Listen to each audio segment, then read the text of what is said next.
மண்டலாபிஷேகம் திரளானோர் பங்கேற்பு.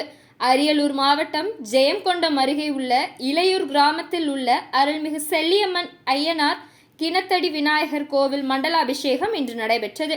கடந்த ஜூன் 12ஆம் தேதியன்று செல்லியம்மன் ஐயனார் கிணத்தடி விநாயகர் சுவாமிகளுக்கு கும்பாபிஷேகம் நடைபெற்றது. பின்னர் தினசரி சுவாமிகளுக்கு அபிஷேகம் ஆராதனை நடைபெற்று வந்தது. இன்று காலை மண்டலாபிஷேகத்தை முன்னிட்டு செல்லியம்மன் ஐயனார் கிணத்தடி விநாயகர் ஆகிய சுவாமிகளுக்கு திரவிய பொடி, மாவு பொடி, சந்தனம், மஞ்சள், தேன், இளநீர், பால், தயிர் உள்ளிட்ட 16 வகை திரவிய பொருட்களால் சிறப்பு அபிஷேகம் நடைபெற்றது. பின்னர் பல்வேறு மலர்களால் அலங்காரம் செய்யப்பட்டு தீபாராதனை காட்டப்பட்டது. திரளான பக்தர்கள் சுவாமி தரிசனம் செய்தனர்.